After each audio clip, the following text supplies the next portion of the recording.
प्रकाशित वाक्य 3 अध्याय के 12वें वचन में प्रभु यीशु मसीह पिरगमून की कलीसिया को एक प्रॉमिस दे रहे हैं जो इस प्रकार से है, जो जय पाए उसे मैं अपने परमेश्वर के मंदिर में एक खंबा बनाऊंगा और वह फिर कभी बाहर न निकलेगा। हालेलुया। पिरगमून एक ऐसा स्थान था जहां पर बार बार भूकंप आया करता था, जिसके चलते इमारतें गिर जाया करती थी, घर गिर जाया करते थे, शहर जो है उजाड़ हो जाता था और लोगों को बार बार शहर से बाहर निकलना पड़ता था, घरों को खाली करना पड़ता था। ठीक है, तो उस कॉन्टेक्स्ट को मद्देनजर रखते हुए प्रभु कह रहे हैं कि मैं जल्दी आने वाला हूं। 11वें वचन में, मैं शीघ्र ही आने वाला हूं।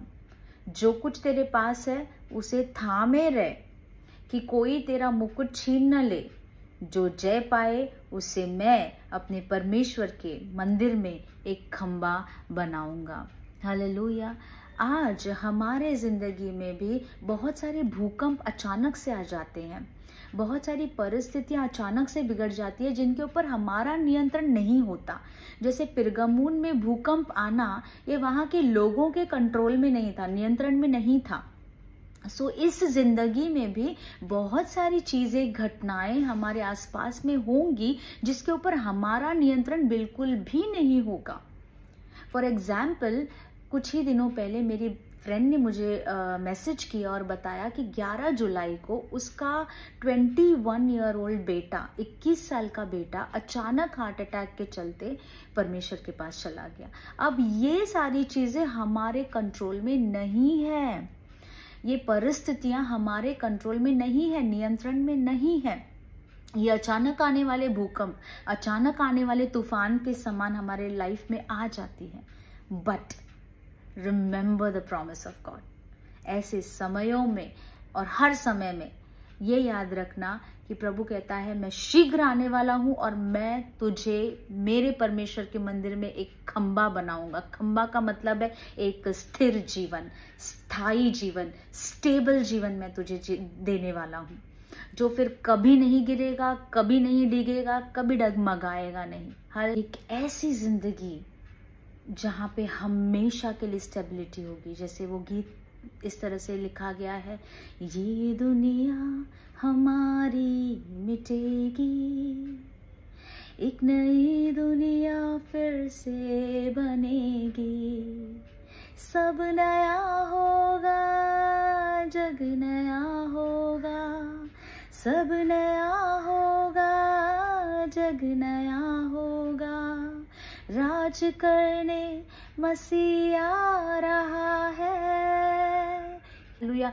हमेशा के लिए शांतिदायक, हमेशा के लिए प्रेम से भरा हुआ, हमेशा के लिए आनंद से भरा हुआ, हमेशा के लिए आशीषित ऐसी जिंदगी, एक स्टेबल लाइफ, एक पिलर, एक खंबा की जैसी जिंदगी को मैं तुझे देने के लिए आने वाला हूं। बार बार तुझे बाहर निकलने की जरूरत नहीं है, बार बार तुझे उन परिस्थितियों से निकलने की जरूरत नहीं है, उन तराइयों से बाहर निकलने की जरूरत नहीं है, आंसुओं के उन समुद्र से बाहर निकलने की तुझे अब बार बार वो परिस्थितियों से होकर गुजरने की तुझे जरूरत नहीं पड़ेगी। आई एम कमिंग सून, मैं शीघ्र ही आ रहा हूं और मैं तुझे खंबे के समान, मेरे परमेश्वर के मंदिर में खंबे के समान मैं तुम्हें बनाऊंगा और मैं उधर से तुमको बाहर फिर कभी निकलना नहीं पड़ेगा। बट 11वें वचन में प्रभु कहते हैं, जो तेरे पास है, जो कुछ तेरे पास है उसे थामे रहे, होल्ड ऑन टिल देन, जब तक मैं न आऊं, hold on tightly to what you have. जो तेरे पास है उसे थामे रहना, जो विश्वास तेरे पास है उसको थामे रहना, जो ताकत तेरे पास है उसको थामे रहना, जो बल तेरे पास है थामे रहना, जो पेशेंस तेरे पास है थामे रहना, जो वचन मेरा तेरे पास है उसको थामे रहना, पवित्र आत्मा जो तुझे दिया गया है उसको थामे रहना, मेरे साथ जो इंटीमेसी है उसमें बने रहना। हालेलुया। जो कुछ तेरे नियंत्रण में है, तेरे हाथ में है, तेरा प्रार्थना जिंदगी, तेरा समय परमेश्वर के साथ, तेरा रिश्ता तेरे हाथों में है। How to develop, how to go more deeper with your god, it's all in your control. जो चीजें तेरे कंट्रोल में है उसको थामे रख, जो तेरे कंट्रोल के बाहर है, जल्द ही, शीघ्र ही, वेरी सून, और सच में ये शीघ्र बहुत ही शीघ्र होने वाला है। प्रभु जल्दी आ रहे हैं हमारे जिंदगी को खंबे के समान स्थिर स्थायी बनाने के लिए, जहां से हमको बार बार उन्हीं परिस्थितियों से होकर गुजरना नहीं पड़ेगा। So hold on to what you have, your faith, word of God, your time with God, your relationship with God, जो तेरे कंट्रोल में है, तेरे हाथ में है, जो कुछ तेरे पास प्रभु ने दे रखा है, उसे थामे रहे, विशेषकर उसके वचन को थामे रहे, उसके अंदर विश्वास में बने रहे और उसके साथ रिलेशनशिप में स्ट्रांगली, गहराई में बने रहना। हालेलुया।